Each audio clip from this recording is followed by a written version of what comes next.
Assalamu alaikum. Hey, it's the chosen one. It's the guided one. It's the guided one. It's the chosen one. It's the man with the pitcher of water. Oh man. Okay, so this is going to be a good one. It's going to be short and simple. What I'm going to be doing is giving um, some questions to be answered that are pretty easy to answer if you don't beat around the bush and you answer them directly. However, these questions will be directed at Christians. Because I believe a lot of them in the apologetics community, particularly one of them by the name of God Logic, goes by Avery, right?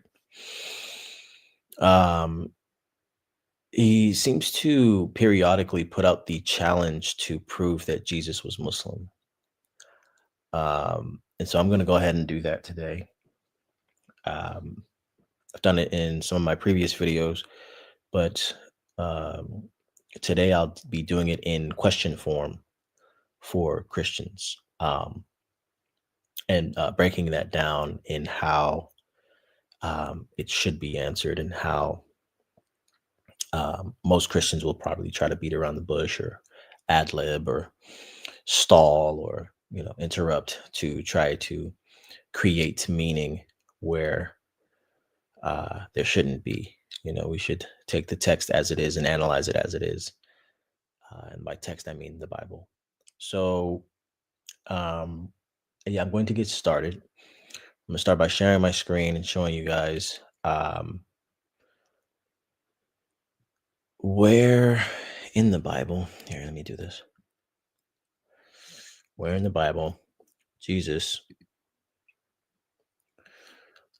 was actually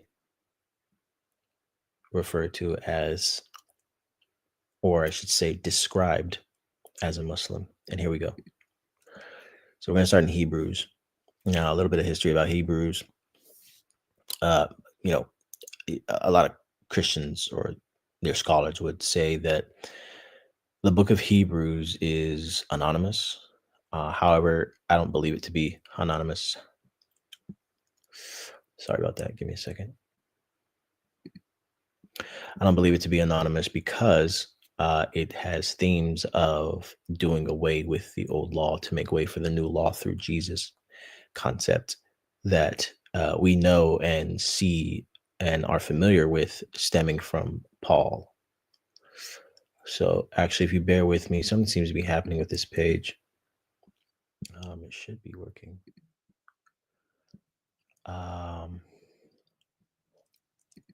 Let me go ahead and 1 second and refresh it. Let's do that. Okay. Boom, there we go. Okay, so we're going to use a King James Version. And we're going to read this, right? Because it's important to understand. And we understand that if you are familiar with the biblical narratives, in the book of Hebrews, the Melchizedek or Melchizedek, right, is known to be the king of what Christians and English-speaking people would say, Salam. I'll go ahead and highlight it right here. Salam.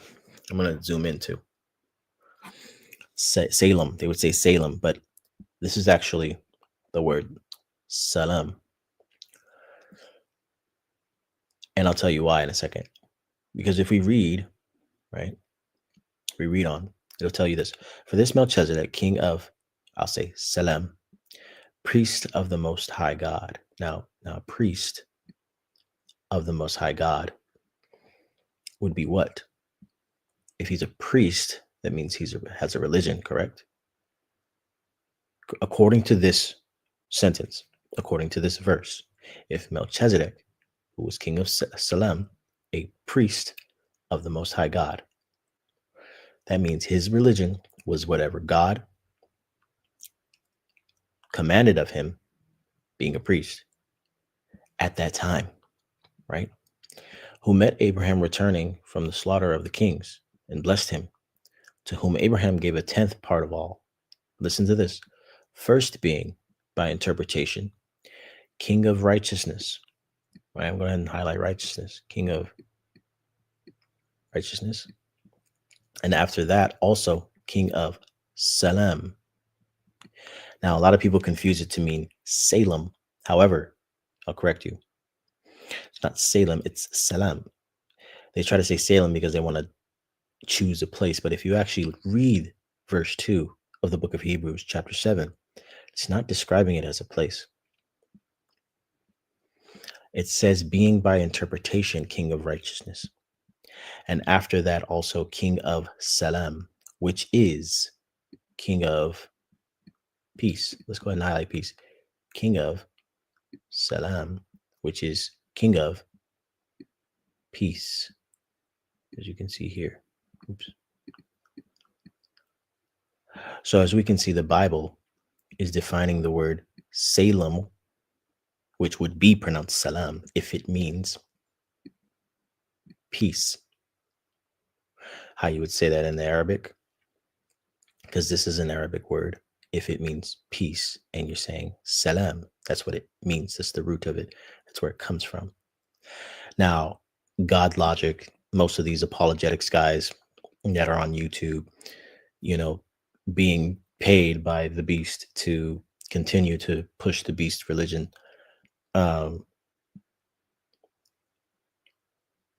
You would have to understand something, right? If you continue on in this book of Hebrews, it should tell you right here, Jesus, a priest like Melchizedek. So what they say here is that, right? Jesus is after the order of Melchizedek, right?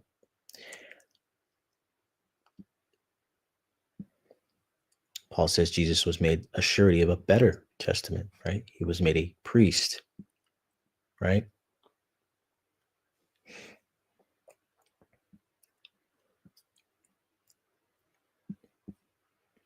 Right. So if Jesus, right, is after the order of Melchizedek, right, as it would say here, who it seems to be describing, right?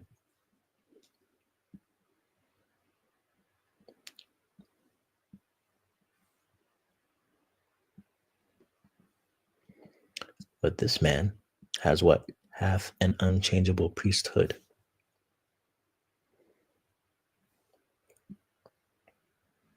Right? And even if we, excuse me, continue, let's see, right?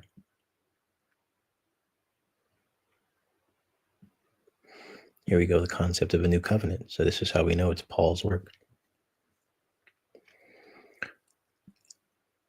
This is how we know this.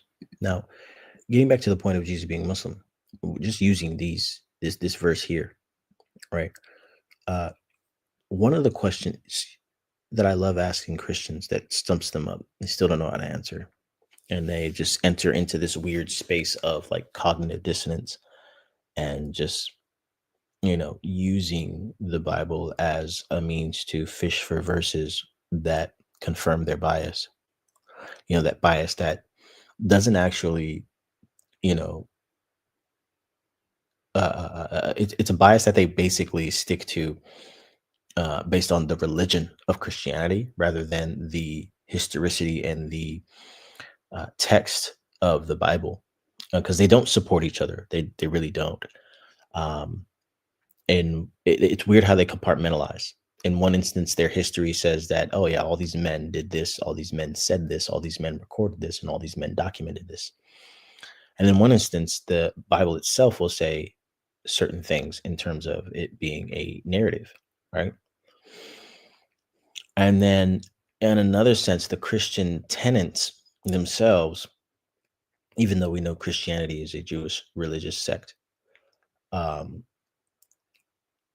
will teach tenets that don't match the text, and the text doesn't match the history.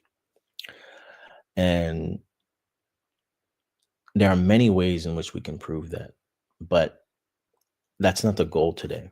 Um, the goal today is to show you guys that with this first question I'm going to ask, this will completely make, oh God, I have so many things that'll do this, but we're just on this topic today.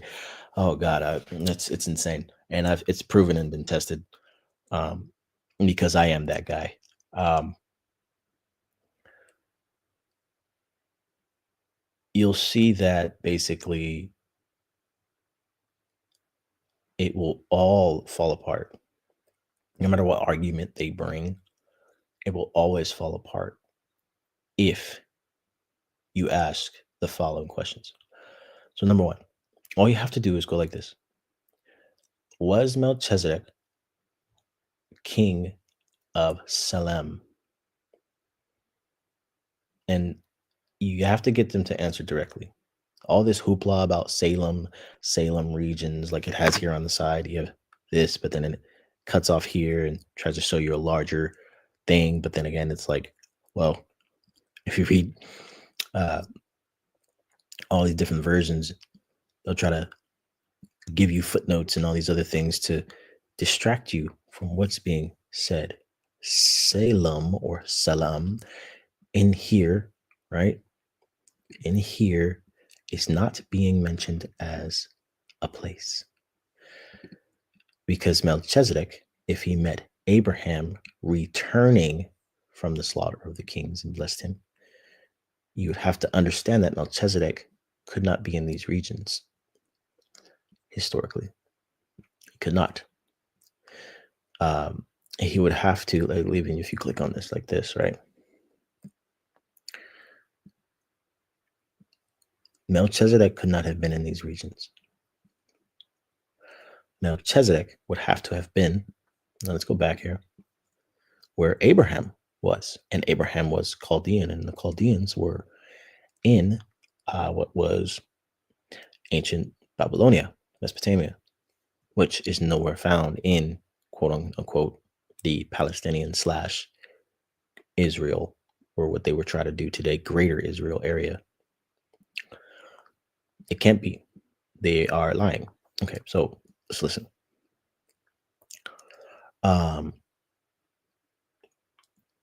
Now,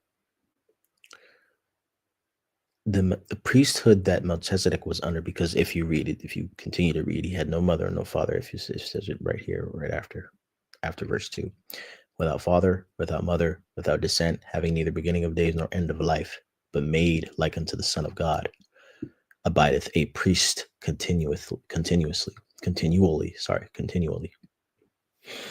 So this was an angelic Elohim, and we have to understand what priesthood this was. Now, some of the, you could say Gnostics or Essenes, or you could even say the Nazarenes. When you break it down, it's the word Nazar or Nasar, which means the help or the support. And that's where in the Quran you get the concept of the Ansar or the Ansaru, which is another term for the Christians, or the main term, I should say, for the Christians in the Quran. Certain Qurans term them differently. Just like this is some confusion that a lot of Christians have with the Arabic, because they don't realize that certain things like let's say like certain words like the gospel, for example, it gets confused with Injil, but they assume that it means the multiplicity of the gospels, which is Matthew, Mark, Luke, and John. But that's completely wrong, because God's not going to sit here and say, oh, we've revealed to Jesus Matthew, Mark, Luke, and John. That's idiotic. It's idiotic to say, but most Christians are making that argument. It's really weird. But just give you some history on this. Melchizedek is actually an Elohim, and the Elohim were considered the sons of God. If you read the book of Job, it says the same thing, especially when Satan was being questioned by God, and he asked him, Satan, where did you come from? And he said, from going to and fro, which means back and forth, and up and down in the earth. And if you were to actually draw that out or map that out, that is the cross. That is the quote unquote compass, the good news, the north, east, west, and south, the news, right? That is the beast. That is Satan. That is the narrative that Satan gave humanity, using the concept of the Messiah and anthropomorphizing ancient ideologies to, sorry, I didn't say ideologies, I should say ancient ideologies and ancient, um, how can I word this? Ancient um, concepts, from Africa into other civilizations, that were all one, as the Quran would say humanity was, all one at some point, one religion, one world, one.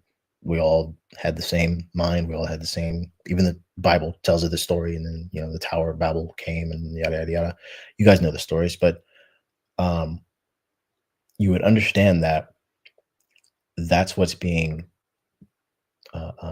mentioned here when we think about what atmosphere in which this priest called Melchizedek, who was made like the Son of God and had no beginning and nor end of life, but was ruling on earth and talked to Abraham.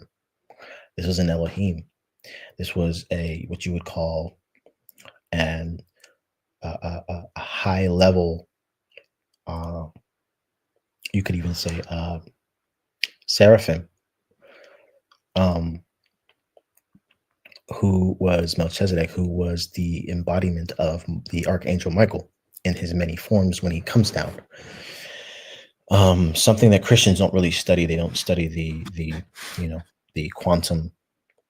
You could say quantum science, the esoteric science, the mystical science, the you could say what else am I looking for? You could say the metaphysical science behind how these things have taken place. Because everything is they're just bulldozed in their mind about Jesus, Jesus, Jesus, Jesus, Jesus. They're not understanding that they have to grasp certain ancient things that are actually being taken place, or that are actually being mentioned and taking place within the Bible.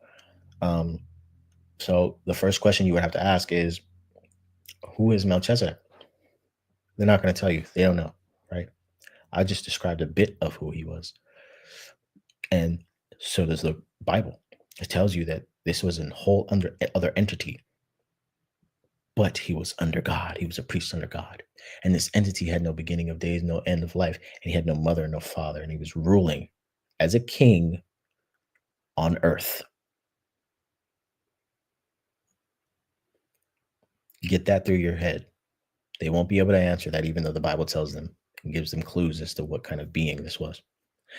Even it says in verse 4, now consider how great this man was, unto whom even the patriarch Abraham gave the 10th of spoils.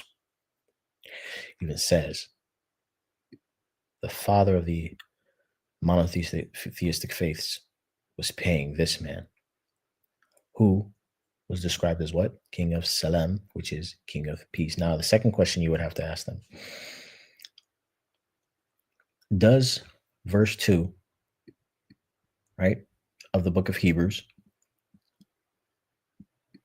define the word peace? And if it does, what word is it using? And what language does that word come from? Well, that's a two-part question. So you would say, yes, it defines the word peace as salam, or you could say it the other way around. It defines the word salam as peace. It says king of salam, which is king of peace. Take king of out because it's saying the same thing. Take that out and just stick to the words salam, which is peace. So salam is peace. He's king of a concept, a religion, because he's a priest, right? If he's a priest, priests have religion. Priests have a way of life called a religion. What would that religion be if he is king of peace, salam, this concept? Well, this concept would be, if we describe it in the Semitic languages, we would describe it as salam or Islam. So this is why we say Jesus was Musalam, Muslim. So, the challenge is very simple. Then you have to ask them this. Well, was Jesus after the order of Melchizedek?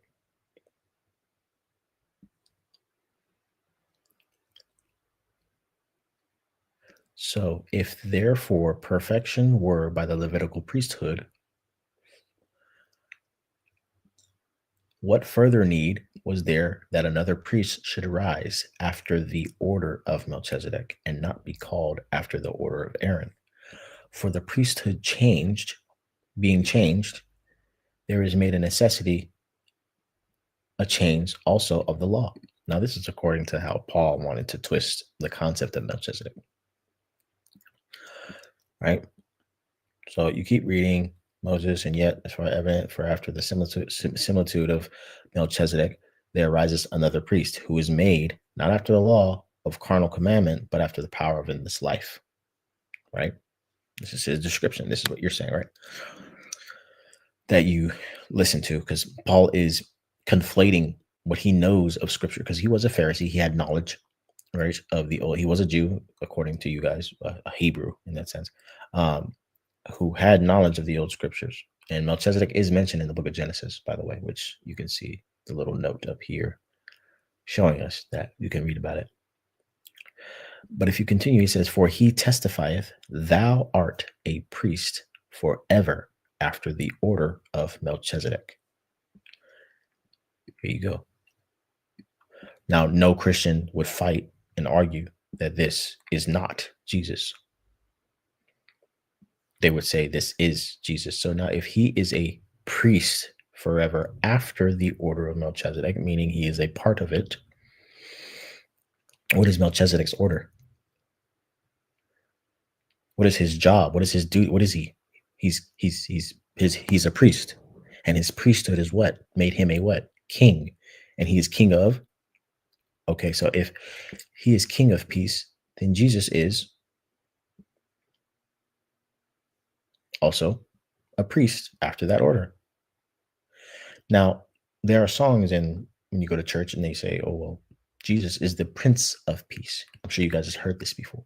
So if Jesus is the Prince of Peace, if Jesus is after the order of peace, what does that make Jesus? If the order is a religion and a religion is a way of life, what is that? By the way, guys, this is Bible using an Arabic word to define the word peace. It says salam. The only look. Salam means, which is peace. Salam is peace. That's Arabic. Now, explain why we have Arabic in your Bibles. Now, listen. If Jesus is in fact after the order of Melchizedek, and we realize that Melchizedek's order is being a priest for the Most High God, right? What does that make Jesus? One who is of peace.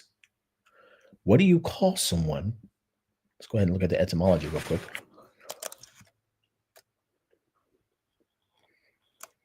So let's do Google Translate. What do you call someone who is, if you guys can still see this, let me make sure my screen's not even sharing. Look at that. Wow.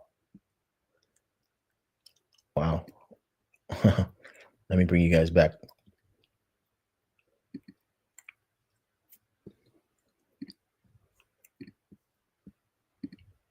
And that was funny.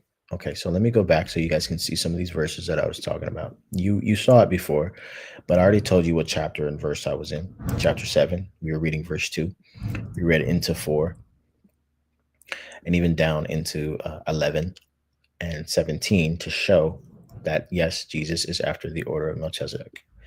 If you missed it, here is verse 2, talking about Melchizedek being king of Salem, which is king of peace. So if you missed any of that because I was too stupid to understand that I reloaded the page, but not on the StreamYard, then here it is. And now that we've corrected that, you can read it for yourself or pull it up on your own phone. Maybe you have a Bible at home, and go ahead and do that. So I'm going to go back here. We're going to do this though.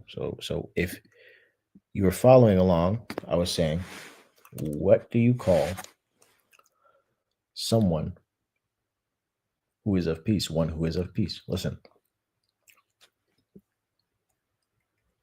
Swap this one out, right?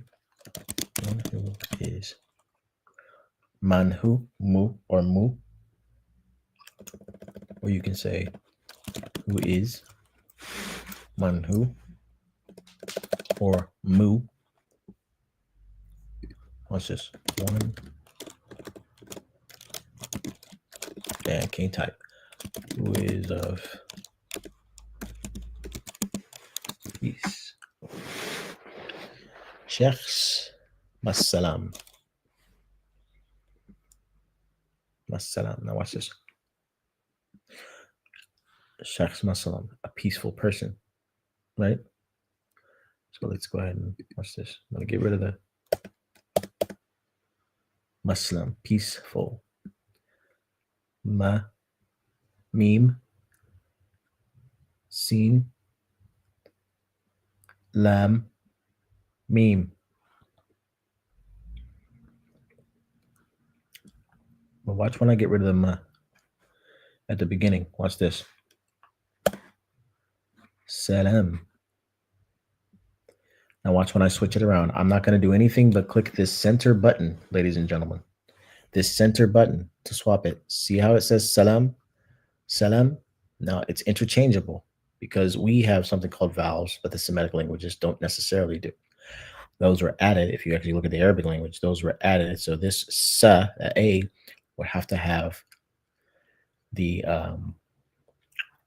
God, I always confuse it, the fatha, or the kasra, whichever punctuation at the top. They weren't original to the language, so it doesn't matter if I mess them up.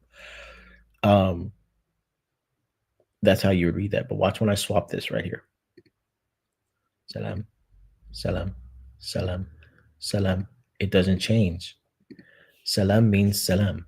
Now watch when I put in salam, the Arabic root. And I get rid of the a, sa, and just leave the root. Watch this. Salam. Peace. There's no vowels here. It's just the root word. Salam. Peace. I can swap it. Salam, peace. Salam, peace. Salam, peace. Salam.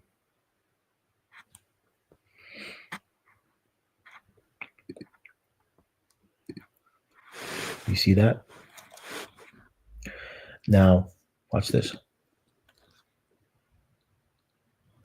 What does the prefix mu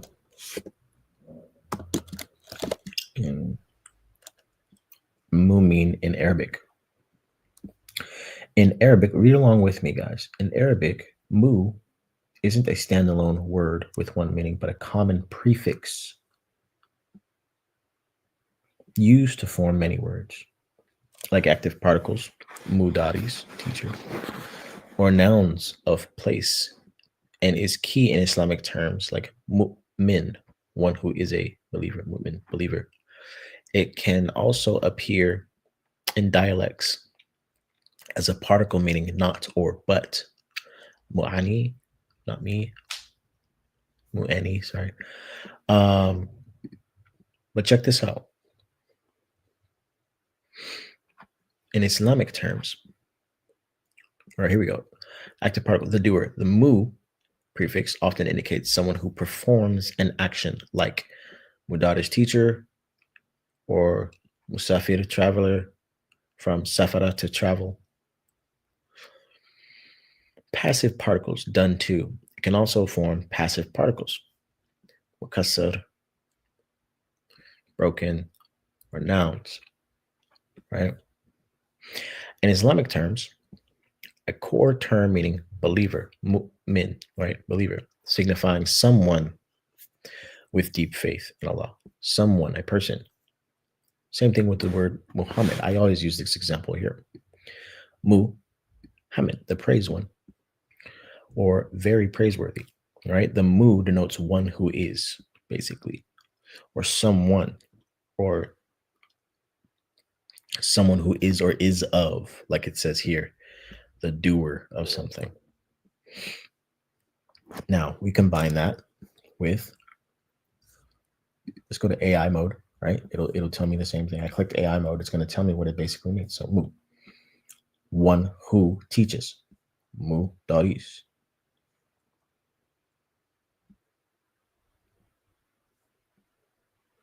teacher. One who teaches. One who teaches. See that?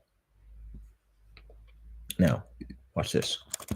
What does the root word sa, la,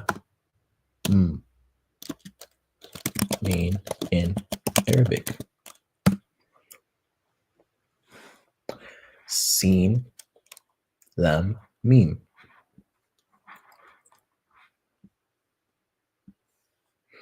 Now, being whole, safe, intact, or unharmed from this core wide range. From this core meaning a wide range of related concepts are derived, including peace, well-being, security, safety, and submission. Now, there is an Arabic word for submission, so it's not this. But if we look at it, right, salam, the most common word for peace and a standard greeting, right? And watch how when they use the salam and they add the which is an alif. It's an alif with the kasra at the bottom, or the fatha, I forget which one, like I said. The punctuation that does the E sound. E for the alif sounds like meaning submission. It doesn't mean submission or surrender. Islam means peace. Muslim. The active particle meaning one who submits or submitter. Salam meaning safe. Do you see how they change? These are not the true definitions. Because if you look at who are actually defining these words, right, who are breaking these words down, majority of them aren't ancient Arab speaking people. The root means, right, watch this. What is the etymology of the word, or the, I would say, root, or I should say Arabic root, sa, la,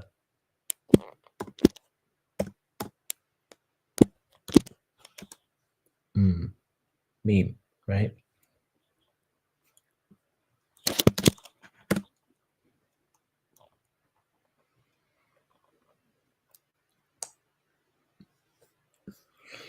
And it says Proto-Semitic root with the meaning related to whole, safe, intact, or unharmed. Right? What happened to submission? Proto-Semitic. It's crazy. So when did submission come in? Hebrew, the most prominent cognate is shalom, meaning peace, well-being, or completeness. Aramaic, the term shlam also means peace. In Akkadian, the word salimu, peace, concord, or shulmu, health, well-being. Shalim, Canaanite, god of dusk. So the further you go back in its roots, the Semitic languages, they are all similar and more leaning towards the word peace. Peace, as I typed in the etymology. You guys see this? Make sure that the screen is on. Yeah, let me zoom in for those who can't really see. It means peace. The further you go back to its root, its etymology, which is the study of the words and their origins and how they have changed. A lot of people forget that in etymology, you can see how words and their definitions have changed based on dialects and syntax of the people adopting the languages. It means peace at its core. That's the common word you see coming up, peace. As they change and get to different people and they are ascribed different meanings, like up here as different things. Ta is you. Ta is you are peaceful. Taslim, delivering peace or salutation, right? Someone who is doing it, right? Mustaslim, one who submits or surrenders, often in the context of war. Right, as you can see, mu is one who And then salam, salam. This is a root word to get rid of the. Remember, there is no I in the original Arabic. We all know that a lot of these apologetics guys will tell you there is no punctuation in the original Arabic. They just have the words themselves. We can even go back to Google Translate and type that in ourselves without the punctuation if we want to, and see there yourselves that it will turn out to mean peace, as we just did. Got rid of the vowels. Right? So as we can see, if that means peace, then Jesus is one who is of peace, as we shown in Hebrews, that he was after the order. Thou art a priest after the order of Melchizedek. And who was Melchizedek? If Jesus is under his order, a priest in his order.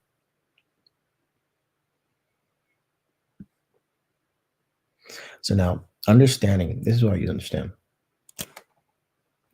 I have to understand things. I also tell Christians a lot of time, if I said and offered you, if I offered you agua, but you never spoke Spanish before, so obviously you don't know it's water, are you going to be more likely to deny me or accept what I'm offering? You're going to be more likely to deny what I'm offering because you're unaware that someone is offering you water because you don't know the language of Spanish. However, if you understood Spanish, you would understand that the term agua simply means water, right? So if you were of the knowledge of understanding the word agua and understanding that it's derived from the Spanish language to mean water, you would have no problem accepting agua if in fact you were thirsty. You know. Now, I don't understand why, right? We get confused around these things. That if I say, for example, let's say there was some crazy language that existed called Babalu or something, right? And in that language, Jesus is described as one who was of peace. And the way you say that in the Babalu language is Lala Lupsi. And I go, well, Jesus was a Lala Lupsi. And you go, what? Nah, bro. He was definitely Christian, bro. No, he was definitely Jew, bro. Wasn't no Lala Lupsi. Nah, you're trapped in that weird language, that weird religion. But if you break down the etymology of Lala Lupsi, you know, because you don't know the language, you break it down and you see that it means, you know, it means one who is of peace. And when you read your English Bible and you see that Jesus is after the order of peace, Jesus says, peace be upon you. Jesus tells us, blessed be the children, or blessed be the peacemakers, for they shall be called the children of God. You see that it's ignorant to assume that because the language is different, that he couldn't have been what that word in that language is describing. I don't think these apologetics, like guys, I really think critically about what they're purporting. I don't even think most Muslims think critically about what they're purporting because let's be honest, Arabic as a language, even though I'm studying it, Arabic as a language is just comprised of many different, they like to say proto-Semitic, which means before the Semitic languages. But I just call it for what it is. It's the mix of languages that came before the Semitic languages. And just like any derivative of a language, or you could say dialect of a language would be. Um, I don't think these people truly understand that as a concept. And the that's what you have to explain to them because they're not understanding simple, basic logic. Now, I can go into the whole Islamic dilemma which is the stupidest argument I've ever heard, even though I don't even ascribe to modern Islam. I don't ascribe to any sect, although I do carry the title of being Muslim. Um,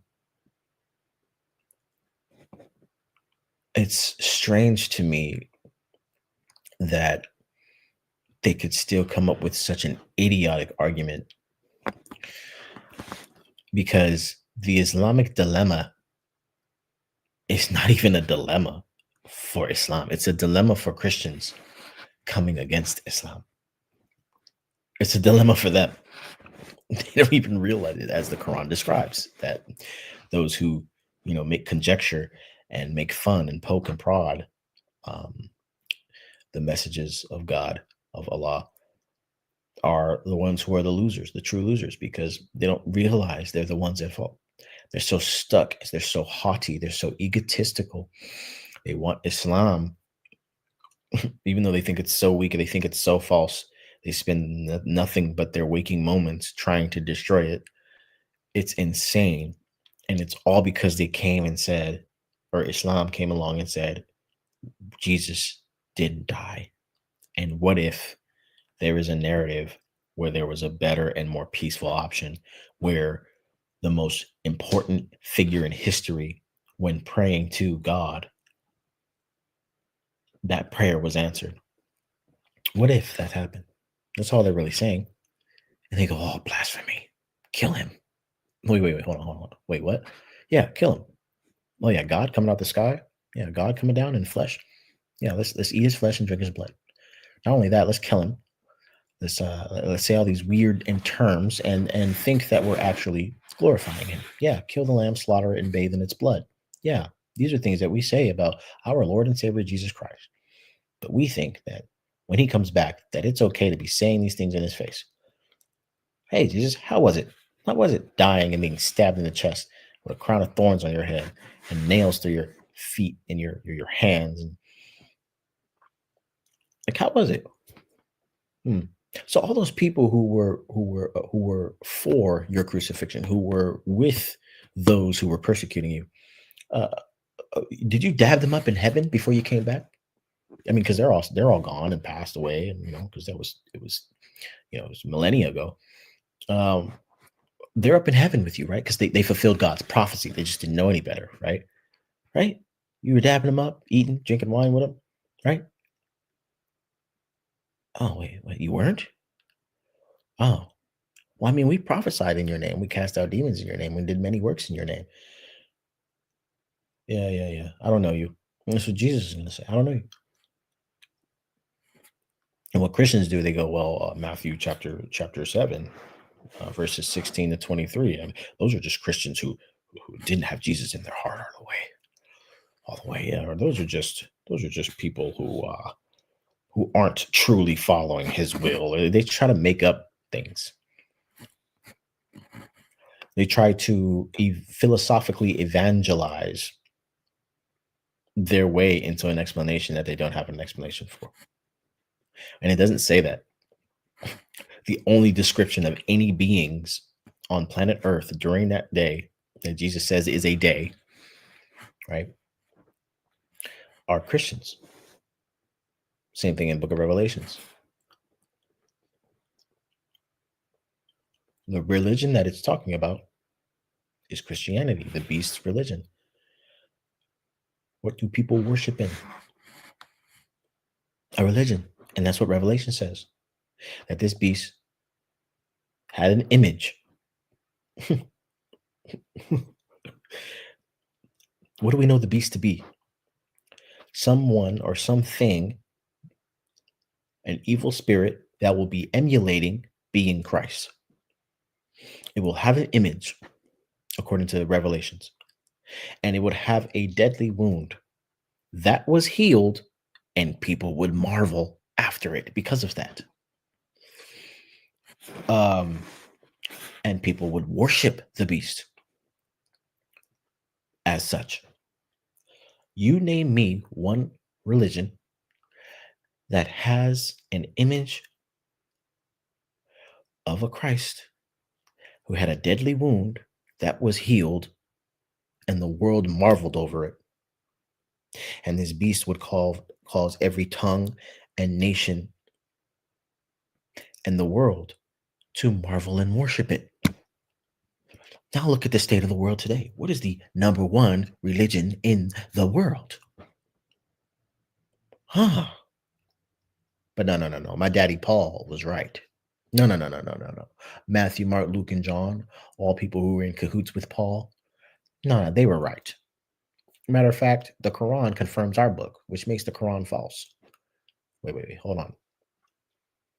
My wife said this earlier. How can a fallacy prove your book to be true? Stupid.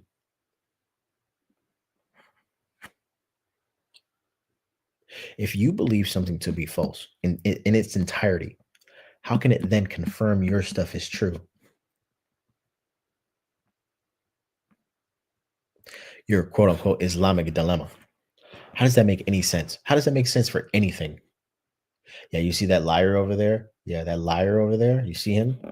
Yeah, he said everything I said was true. That liar over there. Don't believe him because he's a liar. What does that make you? These apologetics dudes are retarded. Like, come on, bro. Like, for real? The Quran confirms the Bible. And if the Quran confirms the Bible as truth, then that means the Bible disagrees with the Quran, and that means that the Quran is false. Oh, hello, wakey, wakey. By virtue, your book is false. Idiots. Such idiots. I've never seen such idiocy in my life. And the drive and the grit, to try and tear down the Quran and Islam without the true knowledge. Because let's be honest, modern Islam and the Quran have been tampered with. You're talking about hadith. You're talking about Uthman burning. You're talking about the changing of the words, which is another argument I wanted to get on as well. It's like these apologetics people, I swear, talking about the Quran never mentions that. What do they say? I think I was watching God Logic and he had Jai and Doc on the screen. Idiots. I swear these people are so slow. He had Jai and Doc on the screen, and they were arguing that the Quran never actually makes the claim that the words themselves were changed. Then I opened my I opened the Quran to chapter 2. I think it was verse 75 of chapter 2, Surah Baqarah, and it literally says that there were those who were changing the words with their own hands and ascribing it to Allah. But these people just claimed, Giant Doc, God Logic, and all these apologetic Christians, that the Quran never makes the claim that the words of the books of the people of the scripture were changed by hand. And it's right there. Oh my God, this is incredibly, incredibly disingenuous. These people are just picking and choosing what they want to say and what they want to do. Now, if you guys want, we can go into the subject of how the Islam that's practiced today is not true. Most Arabs and Muslims do not want to. Well, the people who call themselves Arabs, the true original Arabs, were black men and women, and the Bible tells you that, because it points out that. I'll start like this, because if you look at Hajar, the wife of Abraham, right? Where does she come from? She was Egyptian. Where is Egypt? In Africa. Okay, so we had an African woman that was married to Abraham, or that Abraham had children with. So if Abraham had children with an African woman, then his children would have to be African or black. So if his descendants, which would be Ishmael, and then Ishmael had Kedar, and Kedar, his villages, these black people that were roaming in the deserts of Beersheba, who also Paul mentions, and I can pull these things up if you like. I just have to Google them real quick or go back to the website. Paul actually mentions Hagar, or he says Agar, Agar, as the Arab, or that she was in Arabia, right? So if Hagar was in Arabia and they were black, then the original Arabs were black. because that's their descendants. And it also covers this through Isaiah 42, talking about a prophet that would be chosen from Arabia. And then if you read on from 42 into chapter 60 of Isaiah, it mentions that there will be a redeemer of Israel who will be not from Israel, but will have the flocks of Kedar gather around him, and the Sheba and Midian. Midian is modern day Saudi Arabia. Uh, and you can see that Moses had his sons in Midian, which they considered Arabia. Um, and Moses, we know, was black because he came out of Egypt and took his people out of Egypt, and they were African. That's where Egypt is. So you can really see the pattern here. But I mean, this is basic Bible knowledge. I don't understand why, you know, the Arabs want to, continue to act as if black people don't matter. And anytime they do mention black people, oh, he was a slave. Bilal, he was a great singer. Yeah, no. Their hadith, what they do is Prophet Muhammad had orange hair and green eyes and all this crazy stuff. But no, Prophet Muhammad was a black man, and they want to hide that from everybody else. They want to hide the fact that Prophet Muhammad was black. They want to hide the fact that most prophets were black. Then they go, oh well, it doesn't matter anymore, just like white people do today. And it was like white people do today in America, in the West. We're all one now. What does it matter? Yeah, now that you've conquered us and we're following your systems and your ideologies, now we're all one. Yeah, of course. It's easy to say that. We all go to work together. We all pray together in the same religion that you gave us. We all do all this other stuff together. Of course, you're going to be like, oh, yeah, we're all one. And why does race matter anymore? Oh, you bigot. You really? Like, you didn't just, like, imagine somebody slapping you across the face. Ah, man, come on, man. We don't have to fight, man. Come on. Man, we're all one now, right? We're all here together. Come on, man. Bro, you slapped me across my face for 400 years. Beyond that, actually, right? Since your inception, since your creation. It's insane. Uh, I won't go into the whole concept of, whatever the race was and the devil's race and whatever the case is. And we're going to get into that later. I've discussed it briefly in some of my other videos, but we have to really pick apart what people say, man. And people don't have the correct starting points. They really don't. And I used Hebrews 7 to show you guys that Jesus was Muslim. Now I could use all these other things to show that he was Muslim, but just based on the language he was speaking. Now, when we say Muslim, we're not saying in 570 Jesus was hanging out with Prophet Muhammad and became one of his followers. It's not what we're saying. We're saying descriptively, definition, descriptively, from the definition of the word Muslim, at its core, at its etymology, he was Muslim. Now, if he was Lala Lupsi from the Babalu language, and Lala Lupsi meant one who is of peace, then Jesus is a Lala Lupsi. You can't sit here and be like, no, he wasn't. He wasn't a Lala Lupsi. They're terrorists. They're this, they're that. Don't be ignorant, man. What's wrong with you? What's wrong with you people, for real? This makes no sense. Now, there's a lot of points that I try to argue with Christianity from the text itself, right? That's why I like dealing with, because Christians they hate digging into their own text, right? Because I like to get them with starting points. One of the starting points is authenticity, authorship, historicity, consistency, and contradictions. Those are great starting points to see and sit there and to determine whether or not something's authentic. And if you have contradictions, if you have contradictions, then you can't have authenticity. And if you don't have authenticity, then you don't have truth, right? And so it's not consistent with itself. And you can find that within the Gospels. They'll fight tooth and nail and make anything. Look, just even the simple fact that somebody says he wore scarlet during the so-called crucifixion versus someone who said he wore purple versus someone who said, oh, he wore scarlet and purple. Those are contradictions. Those are blatant contradictions. Or the fact that in the book of John, there's a mess up where they say the Jews killed Jesus, and then they say, well, the Romans killed Jesus. Um, and a lot of people miss that.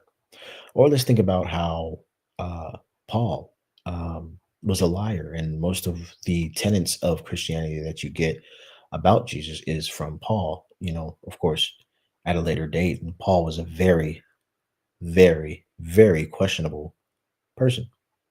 Very questionable. Christians will fight tooth and nail to defend it. God Logic, Sam Shimon, all these people was, oh, Paul was better than Muhammad. Um, no, he wasn't. He was killing, he was robbing, and even all this is being done after his conversion story on the road to Damascus, which he, by the way, had permission from the high priest. So if Paul was preaching Jesus, why would he be in cahoots with the same high priests that would have ordered Jesus's quote unquote death as they did in John? Let's look that up. Let's see. I know it's in John. Let's see. Book of John. And we're looking for, let's type it in. Let's see. Cephas. And he prophesied. I think it's 11. Yep. Perfect. We got there. So as you guys can see, let's see if it's still there. Okay, I'm just checking my StreamYard to see if we're still filming. Yep. John chapter 11, verse 49. So let's get the King James version, the version everybody loves using. That's why I click it. Now, if we read 11, it said 49. Let's scroll down, right? The plot to kill Jesus. Wait a minute.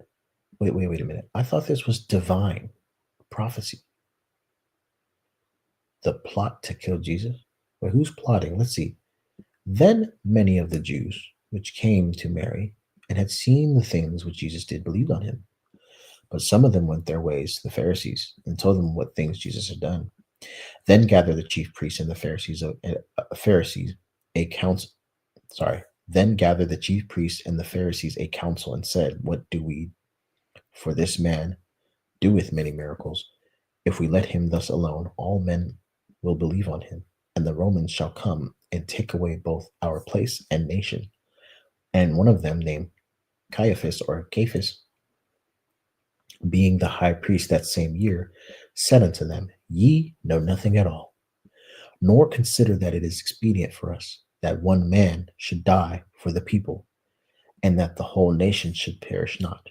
And this spake he not of himself, but being high priest that year, he prophesied.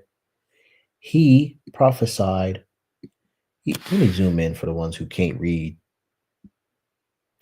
He prophesied that Jesus should die for the nation, and not for that nation only, but that also he should gather together in one the children of God that were scattered abroad. Then from that day forth they took counsel together for to put him to death. He prophesied. I don't see anything from God or that this was prophecy from, unless you're telling me that Cephas's prophecy is from God, and you would have to admit that Cephas, even though Jesus was against the Pharisees and high priests, you would have to admit that Cephas or Caiaphas, how you're going to pronounce it, was ordained by God, was chosen by God to prophesy this into motion. Now, these same high priests, Paul sent letters to in order to go and find these people of the way, or that they should gather together in one the children of God that were scattered abroad. Do we have some motives or motivation as to why Paul would have even been on the road to Damascus. Most people say, oh, well, he was on his way to persecute Christians. Well, where did he get that authority from to go and look for, they weren't called Christians because all the black people back then were still quote unquote Jews, or you could say Hebrews, right? To go get people of what they call in the Bible, the way. Where do you think Paul would have gotten the authority to get on the road to Damascus? Maybe it was from his admission that he had sent letters to who? The high priests. So you end up putting these things together. The Bible is comprised of conflated stories, guys. Really put this together in your head. You guys want to see you know what? Let me look it up. I forgot. I got to Google it real quick. Let me open up another tab, guys. Give me a second. I got to Google this real quick to see where it's at. Where does Paul? I know it's in, I want to say it's in Acts. Don't quote me. Or Romans. Where does Paul receive his letter from the high priest? Let's see. Oh, look at that. I was right. It was Acts. He says, as described in Acts 1 through 2. Acts 9, 1 through 2. So let's try Acts 9, 1 through 2. Let's see. Give me a second. Let's see if that is in fact the case. Watch this, guys. Right? Now, remember what I was saying down here. It was the high priest that planned Jesus's death. Right? Watch this. Acts. And it said Acts chapter 9.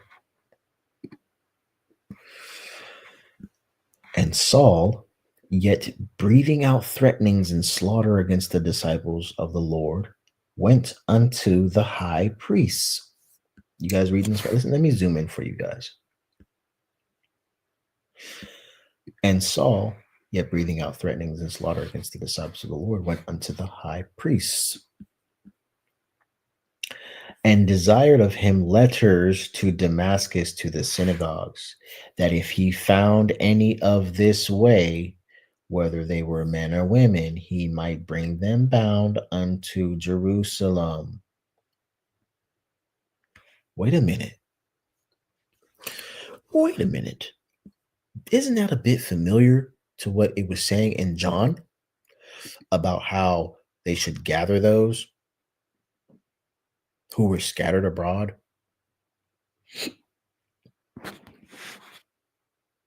Now, I know a lot of you are saying, well, this is, and this is where you get Christians tied up because they're going to have to admit that Jesus only sent, because this will have to be their answer.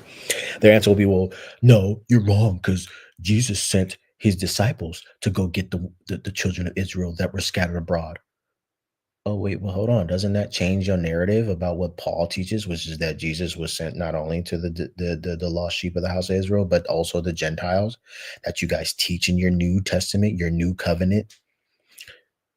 Isn't that a contradiction? Because that's the only way they'll get out of it, because they always try to get out, guys. They always try to get out. But this is how you get them. Because they're stuck here. They're stuck. They're going to be stuck in a loop.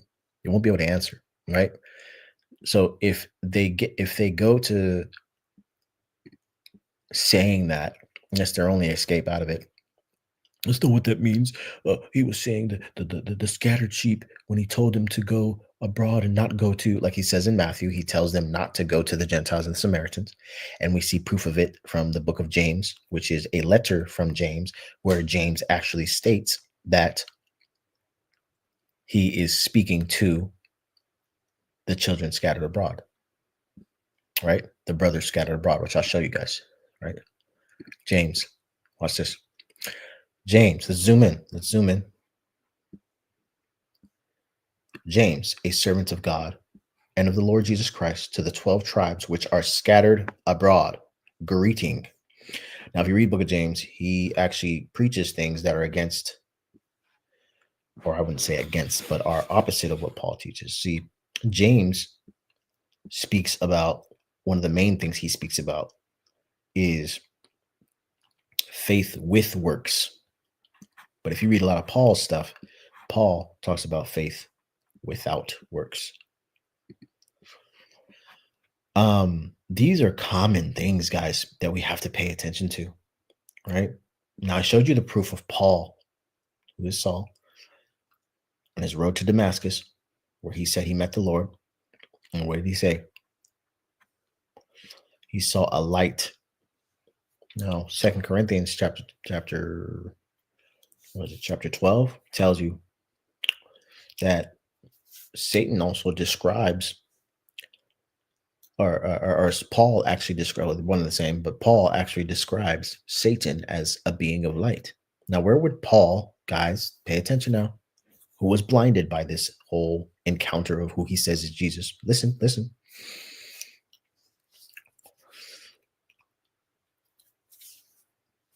Says, right?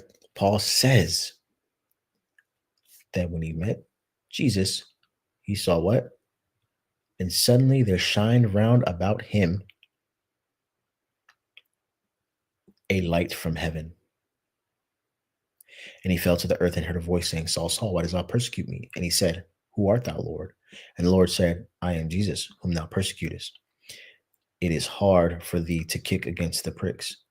And he, trembling and astonished, said, Lord, what wilt thou have me do? And the Lord said unto him, Arise and go into the city, right? And it shall be told thee what thou must do. And the men which journeyed with him stood speechless, hearing a voice, but seeing no man. Interesting. Then, like I said, if you read Second Corinthians, now I'm the type of guy who likes to show proof. So let's go to Second Corinthians. I think it's chapter 11 or chapter 12, but we'll have to see.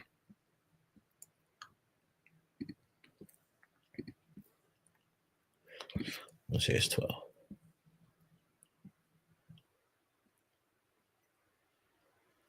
No, it's 11.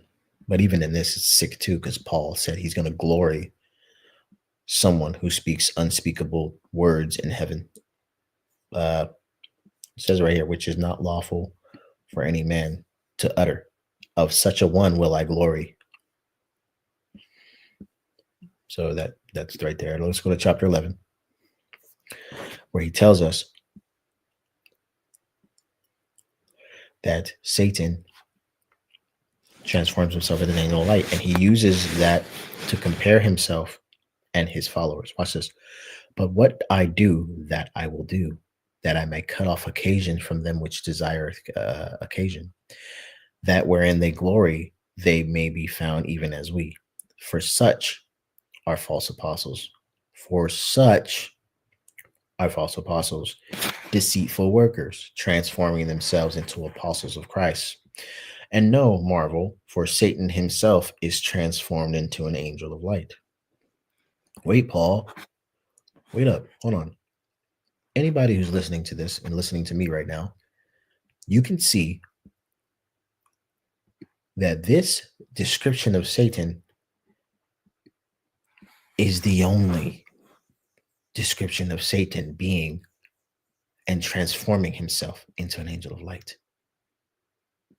Where did Paul get this idea? Where is Paul's other experience with light, ladies and gentlemen? Did we not just read that in the Acts? Did we not just read that in the Acts chapter 9? Oops, it's chapter 10. Chapter 9.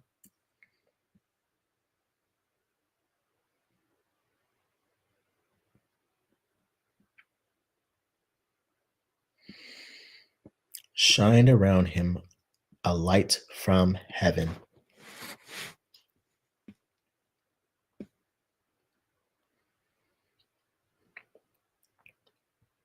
Doesn't Satan have travels to heaven? Yes, he does. We can read that in Job or Job, chapter 1 and 2.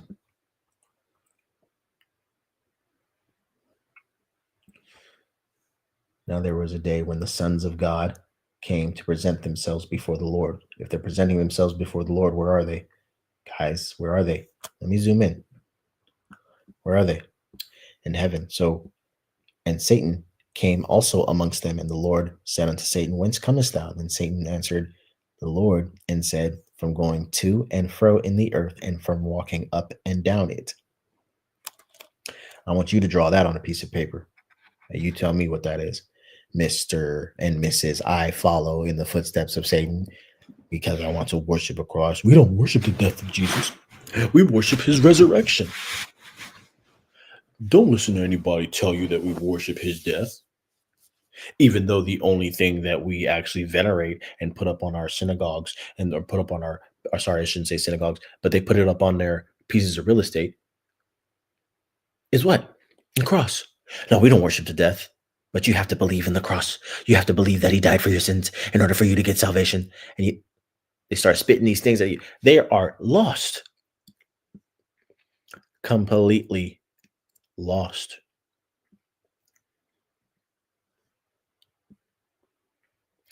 You guys, this plot to kill Jesus, right? As we read in John.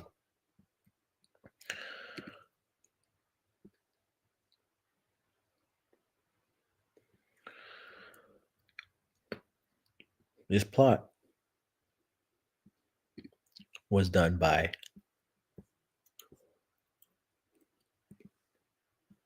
the Pharisees and the high council. Now, if Christians were going to argue this, they're going to argue this and they're going to fail. Because if you actually see the high priest being the high priest that same year was the one who planned Jesus' death. And that they should what? Also gather together in one the children of God that were scattered abroad.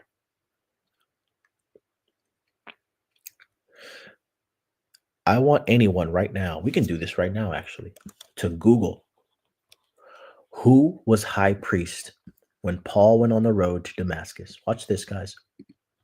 I'll do it up here. Who was high priest when Paul went on the road to Damascus?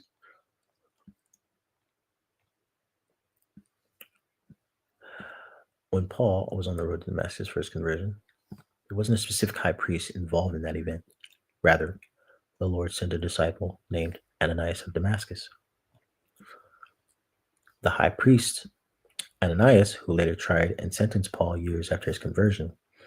Okay, so Ananias, this was the son of Cephas. But watch this. They're conflating here. They don't want to answer who was high priest. Let me rephrase the question then. Who was high priest in Jerusalem when Paul went on the road to Damascus? Watch this.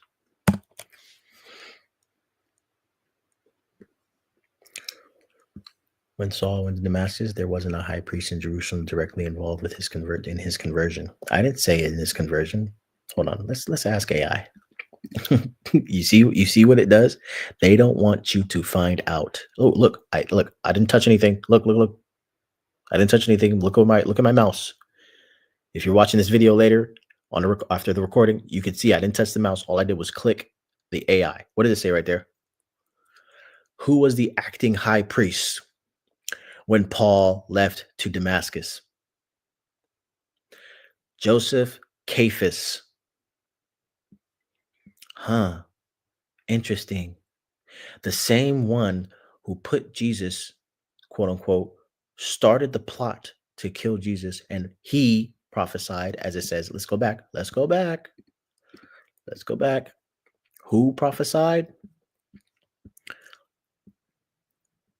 Who prophesied? Look right here. Cephas being the high priest the same year. And what did he do? But being the high priest the same year, he prophesied that Jesus should die. You guys are following people who are sinful people. You know what Jesus says about this? Let's go back to chapter 8 of John. You know what Jesus says about this? Watch this. Let's go to 31. I've read this before. If you read 31 all the way to 47, Jesus is against those seeking to kill him. They answered and said unto him, Abraham is our father. Jesus saith unto them, if you were Abraham's children, you would do the works of Abraham. But now you seek to kill me, a man that has told you the truth, which I have heard of God. This did not Abraham. You do the deeds of your father. Then they said to him, we be not born of fornication. We have one Father, even God. They even titled it right here. Look, guys. They titled it the children of the devil. Who are the children of the devil? Jesus, let's read it. Jesus said unto them, if God were your father, you would love me, for I proceeded forth and came from God. Neither came I of myself, but he sent me. Not that he is God. What did Jesus say? What did he say? I proceeded forth and came from God. Neither came I of myself. So if you're saying Jesus was God and he sent himself in flesh, you can't say it because he's saying the opposite right fucking here. But he sent me. Let's continue. Why do you not understand my speech? Look at Jesus talking to these fools and these idiots. This is how you talk to Christians nowadays. Why don't you guys understand what I'm saying? Why don't Christians understand what you're saying? Is it because you can't hear my words? Ye are of your father, the devil, and the lusts of your father ye will do. He was a murderer from the beginning and abode not in truth, because there is no truth in him. When he speaketh a lie, he speaketh of his own, for he is a liar and the father of it. And because I tell you the truth, you believe me not. Which of you convinceth me of sin? And if I say the truth, why do you not believe in me? He that is of God heareth God's words, ye for therefore hear them not, because ye are not of God. Ye are what? Children of the devil. Why are they children of the devil? Because they sought to kill him. Who else sought to kill him? Who else sought to kill him? Let's see. Cephas sought to kill him. And what did we learn about Cephas? Oh, that he was high priest. And what did we learn about where you get your religion from? Paul, who y'all love to defend. Y'all love to defend Paul so much. Where do you get your religion from? See, when you dive into the scripture, not Christians ain't got nothing to say. Oh, you don't have any proof that they were that it was around the same time. You don't have any, but it was because who was the high priest? This is the questions you need to ask Christians, guys. It's time to wake up. Who was the high priest at the time that Paul went to Damascus when he was writing letters to them, as we just read? He was right. Let me go back to it. Acts chapter 9. Acts chapter 9.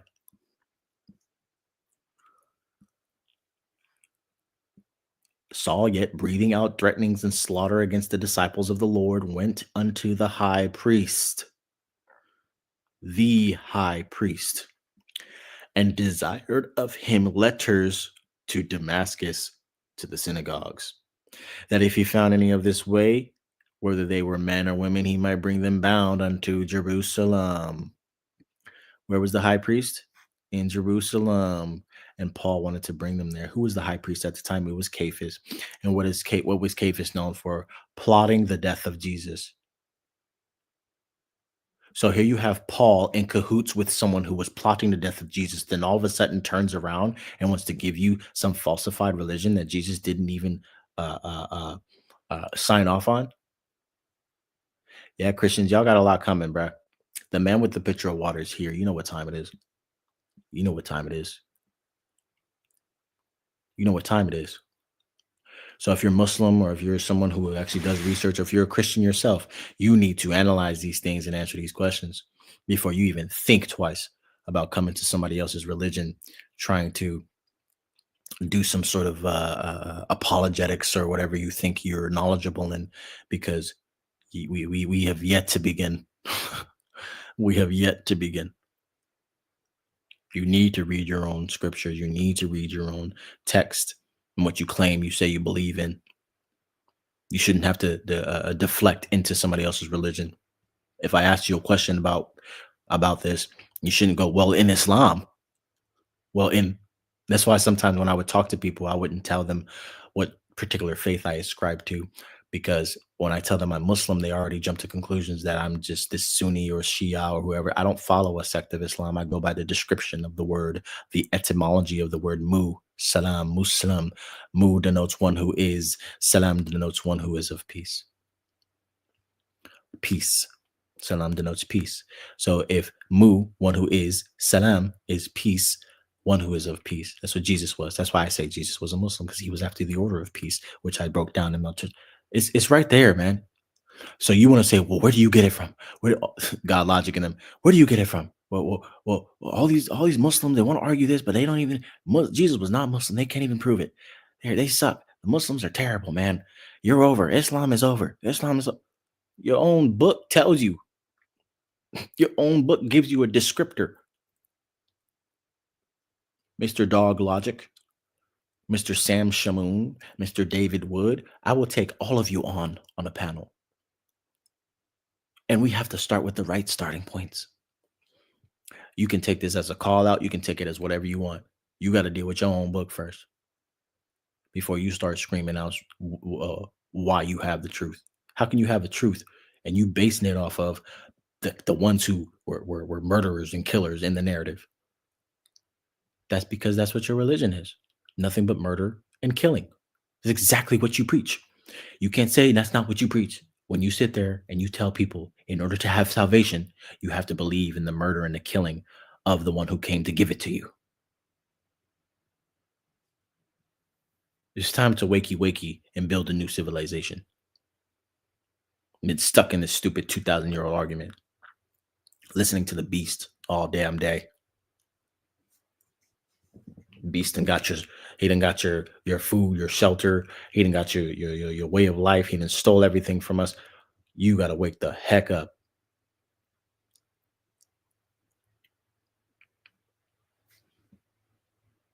Now, some of us won't, because some of us were made to follow this system, follow the beast system, and be a part of it. That's okay. Go ahead, keep your Jesus. Go ahead, keep your religion. Go ahead, keep your church, your piece of real estate with a death symbol on it. Well, we don't worship the death of Jesus. Well, why don't you use the sepulcher? Why don't you use the linen that he was supposedly left on the ground? Why don't you use a gardener's uniform that Mary Magdalene found him in alive, that he was supposedly disguised in Saturday evening? Saturday evening? What is he talking about? Yeah, go read John chapter 20 again, guys. Oh, let's break that down. You don't know what I'm talking about? Hey, I'm still on the page. It'll be the last thing I break down before we leave. This is how you get Christians. Let's go to John chapter 20. Let's break something down for these fools.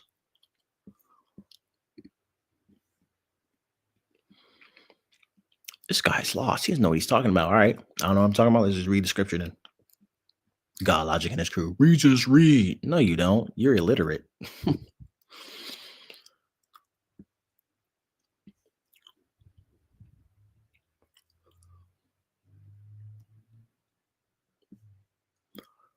John chapter 20.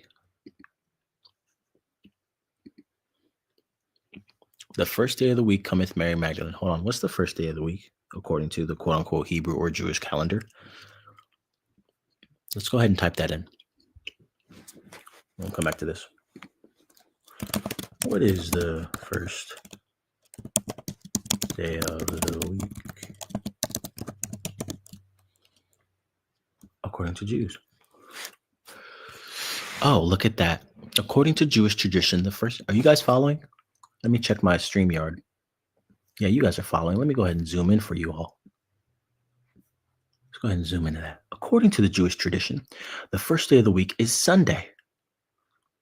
And the Sabbath is Saturday. Okay, got it. Check. All right, let's go back. Now, the first day of the week is Sunday. When did you guys say Jesus died? Y'all even celebrate it, calling it Good Friday. Good. Some man was brutally murdered on a piece of wood and you call it good. How sick can you be? Glorifying a sin, talking about its salvation. The same sin that God condemns as one of the commandments that you shouldn't break, thou shalt not kill.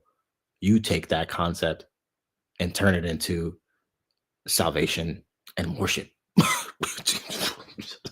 What? Absolutely. You just don't get it. You just don't get it. It was a sacrifice. You just don't get it. Yeah, because Paul, your daddy, told you. And his students, Matthew, Mark, Luke, John the elder, because it wasn't John the Zebedee, the son of Zebedee. Let me continue. Check this out. The first day of the week, we know this is Sunday, cometh Mary Magdalene early when it was yet dark. Now, bear with me, guys. It's Sunday. It was early and it was still dark.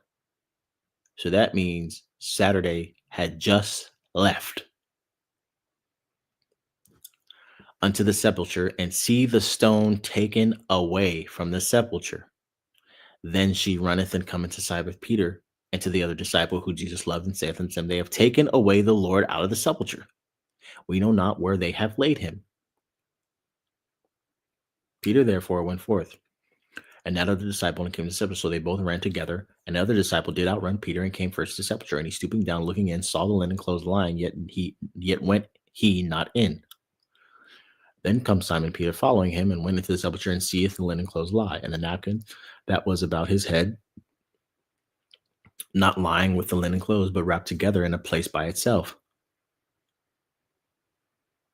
You see this? Now watch this. Then went in also that other disciple, for as yet they knew not the scripture that he must rise again from the dead. This is another thing I like to point out. Again, Jesus rose again. He did this twice. Why does this say again, Christians? That's another question you can ask them, guys. Why does this say again? Let's continue, though, with my point. Then the disciples went away again into their home, so they were gone. But Mary Magdalene stood without at the sepulchre weeping. So she was there. So they were gone. She was still there. And as she wept, guess what? It was still Sunday. Because watch. After she wept, she stooped down and looked into the sepulchre, and seeth two angels in white sitting, the one at the head and the other at the feet, where the body of Jesus had lain. And they said unto her, Woman, why weepest thou? She saith unto them, Because they have taken away my Lord, and have not known where they have lain him. And when she had thus said, she turned herself back and saw Jesus standing, knew not that it was Jesus. She did not know it was Jesus standing there, alive, the first day of the week, early, when his body was gone already. Jesus saith unto her, Woman, why weepest thou? Why seekest thou? She, supposing him to be the gardener. Now, if Jesus's linen, right, and his head wrap and all that stuff was gone, I think she would notice if the dude was naked. But why did she suppose him to be a gardener? Because he was disguised as a gardener. Why would he be disguised as a gardener on Sunday when the sun didn't come up yet? Because it was still dark, which means the tomb was empty on Saturday evening.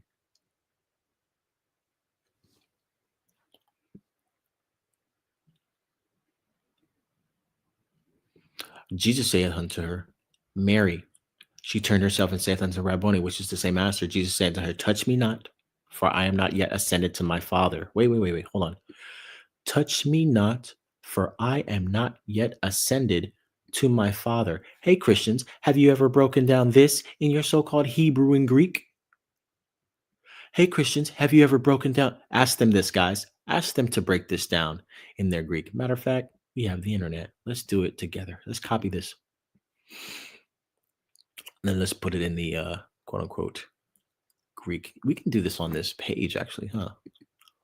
Let's go to Greek, and then we'll go to John 20 and 1, 20 and 2. What phrase was that? Hold on.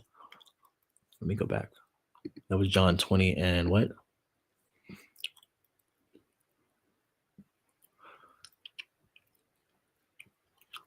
This was verse 17. So we'll do that. Go John 20 and 17. Here we go.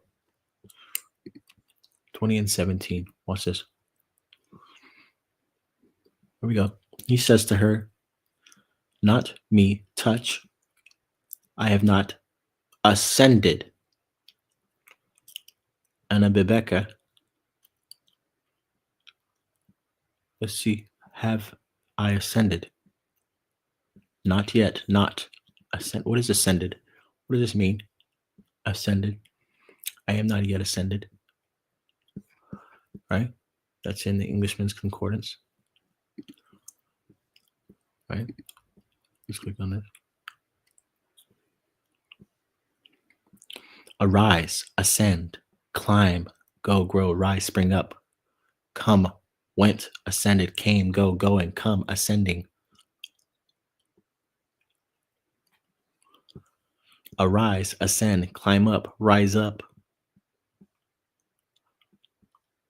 Word of origin from Anna and the same as basis.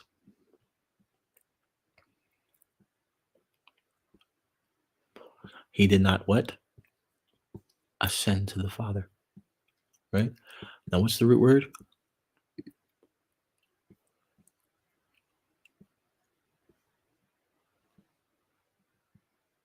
Up.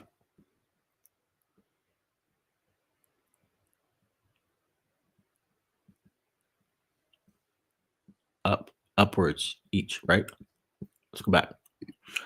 Look. Look.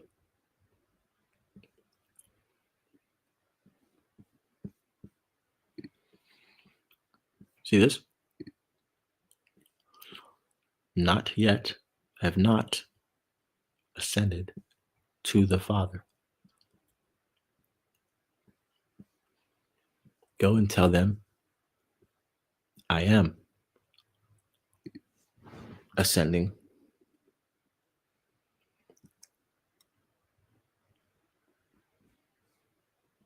Right?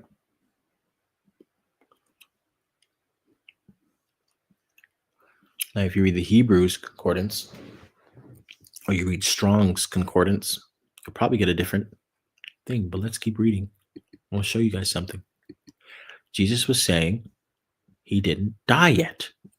Look, look, look, look, look, look. If Jesus died on a cross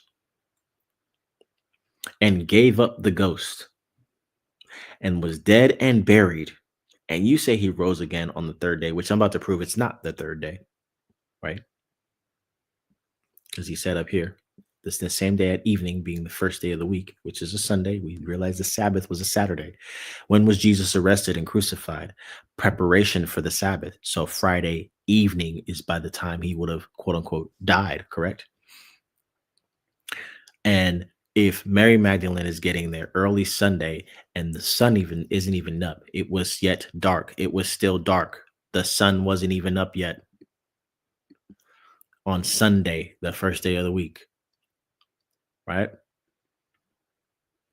That means that Jesus would have had to have left that sepulcher beforehand, found a gardener's clothing to where she did not know that it was Jesus as she's speaking to him. Because, she had her back to him. No, read. And when she had thus said, she turned herself back and saw Jesus standing and knew not that it was Jesus. She's supposing him to be the gardener. Why? I'm sure she would have noticed a man naked if he had lost his linen. Them seeing the linen lying there and the clothes lying. The linen clothes, not the wraps just on his head, the clothes. They would have noticed some naked man. He was dressed as a gardener, disguised. This is what I'm talking about. You guys don't even do basic research, basic reading. It's insane. Here's he saying, peace be unto you. Assalamu alaikum. Here's doubting Thomas that they call him. Right? He told Thomas not to be faithless.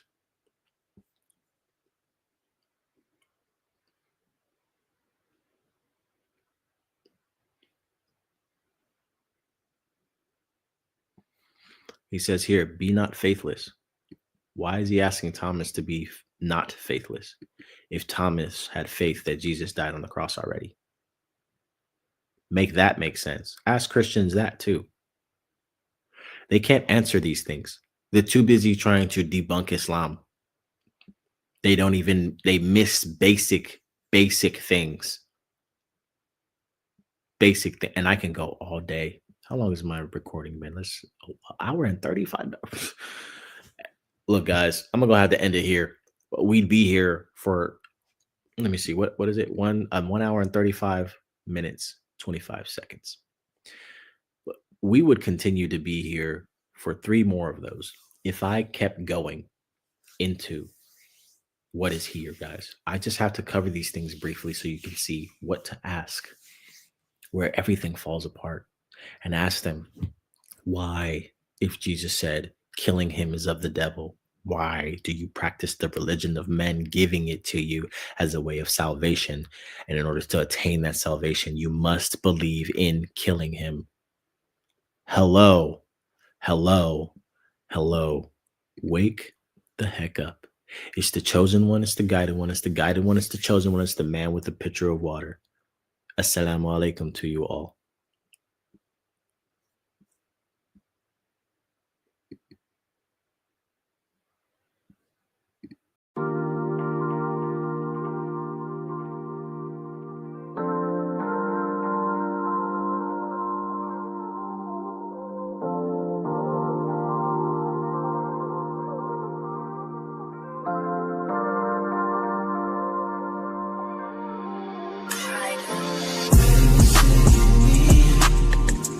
What